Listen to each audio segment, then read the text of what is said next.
Okay guys, so it's a little beat time. We didn't get to it yesterday, and you saw that on the vlog. We talked about it but didn't get to it. So today is all about bees. We're going to try to add what needs to be added to them, but also rob some honey if we can. You see, this is a newer one, so hopefully I won't get stung on it too much. So we're gonna just take a lot of supplies with us just in case. I don't know what we need. I know there's the one we picked up, you saw in the video, that we took from a hive that was broken and busted, that dilapidated house.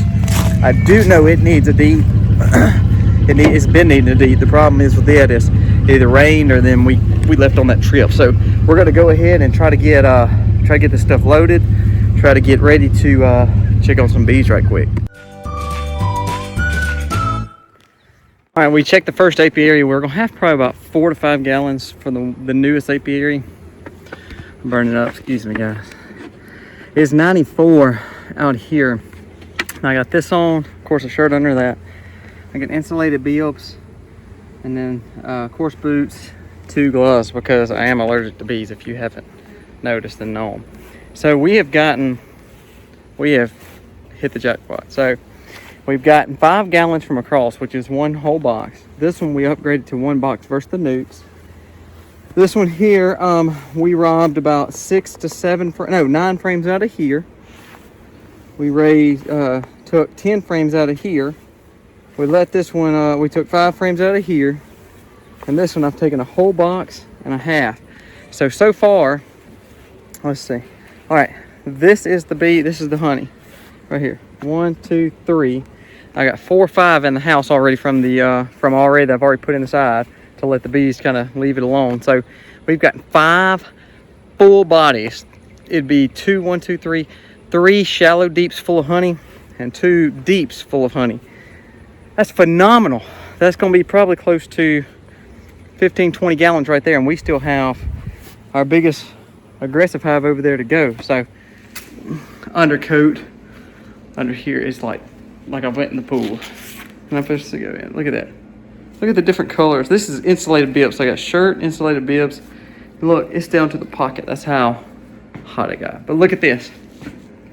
1, 2, 3, 4, 5 full bodies of pure honey. I'm talking about loaded, slab full, plus a half box up top.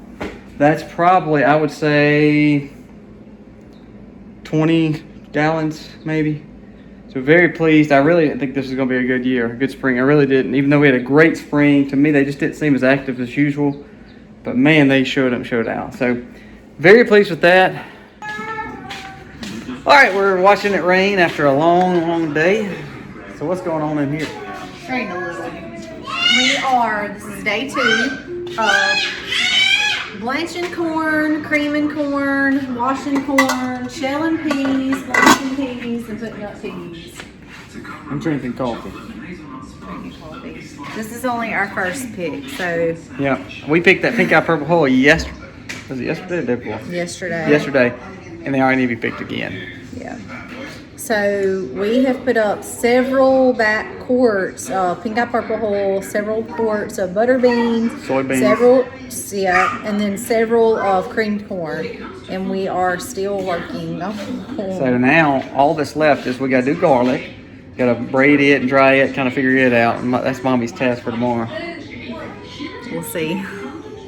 And we got tons of honey we got to do something with. Yeah.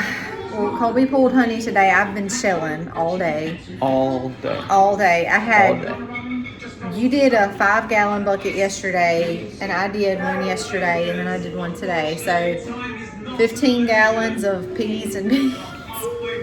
And we have been. We're gonna buy a sheller. Shelling and blanching for 2 days.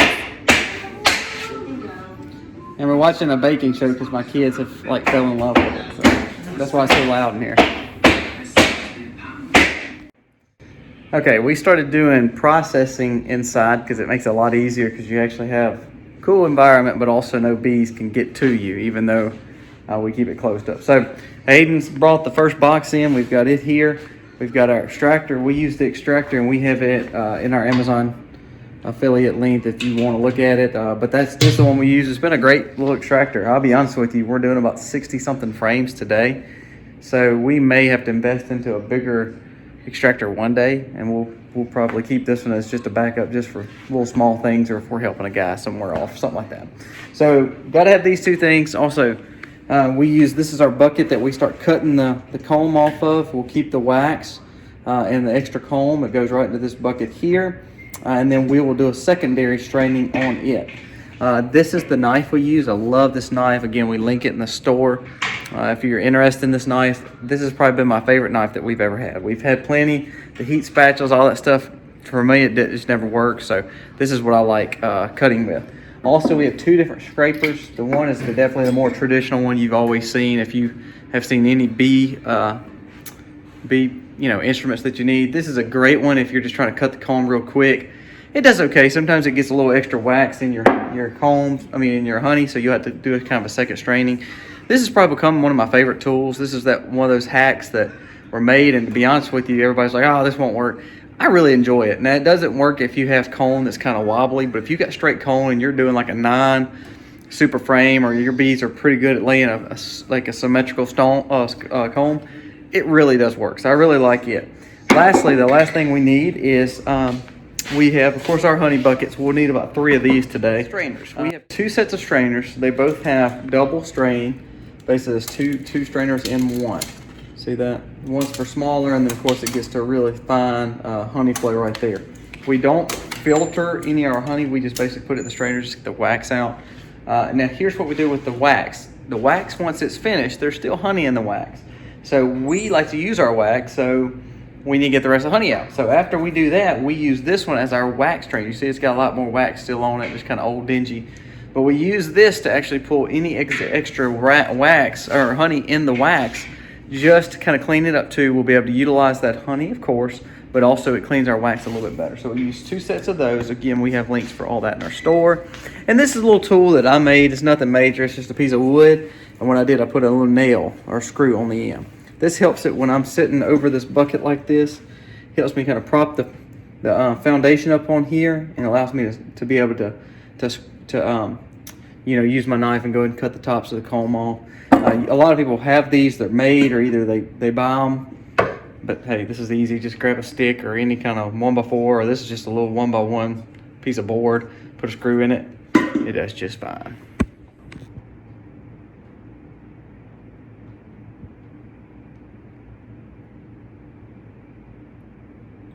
See how easy that comes off? That just makes it so much easier. Now, this doesn't work with a foundation that's got honey kind of all not even. Sometimes for every frame I cut, I think Jennings gets a taste. Is that good? Try it.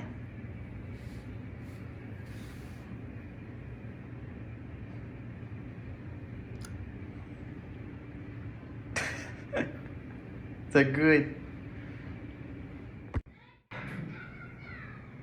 If you see all those feathers down there, the birds are okay, but Aiden and I went out and got those turkeys that kept escaping, and those turkeys got their wings clipped today. And besides clipping turkey wings, we organized all of our schooling material today and are getting ready for next year. And putting out corn, and now we are actually slinging some honey. So we've pulled this honey. Actually, what we did too, most of it was all spring honey, but like this frame here, we had a little honey. We always leave a little extra because we don't supplement feed our bees. So we'll leave a little extra for fall and for spring, just depending on what season it is. And so we pulled some of the little fall from last year that just didn't get pulled because we left them a little extra. So instead of feeding them sugar water, we just make sure they have tons of honey.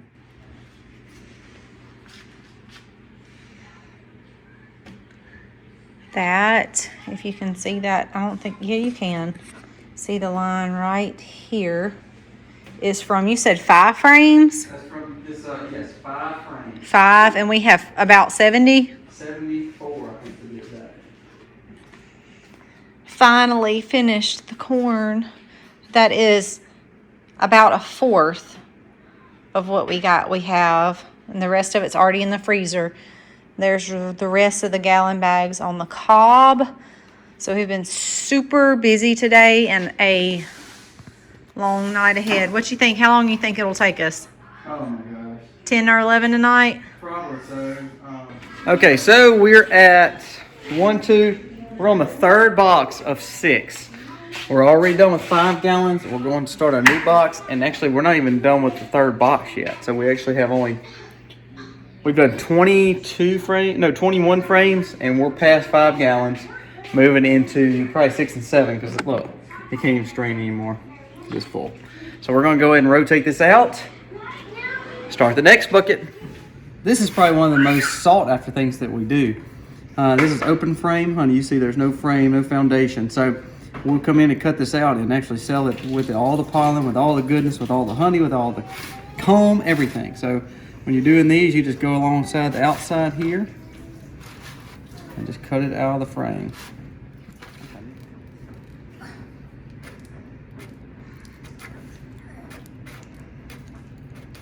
Go a little bit in, so.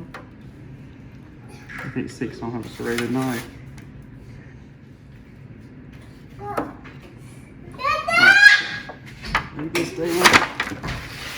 There we go. Perfect. I'm gonna have honey everywhere. I know. All right, that was done. We got about 2 more in there, I think.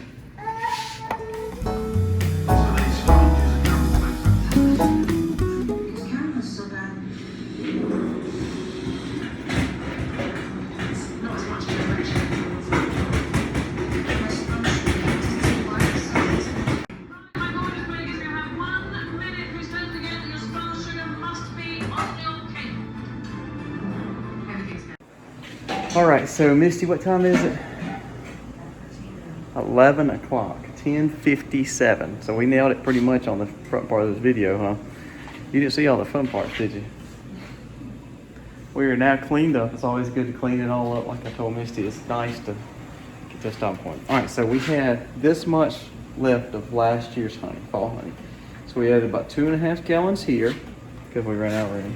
And then we have 3 5-gallon buckets, so it's 15 gallons there. So we had about 17.5 gallons of honey. And then we had all this. This is our cut honey we sell. It's just cut completely foundationless comb.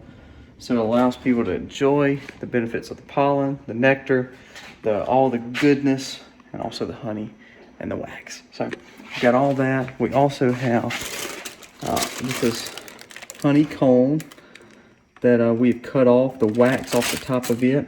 We're letting it sit there. We're letting these 2 finish draining. We'll use this wax. Misty will use it for all kinds of stuff. So we have another quart in there, probably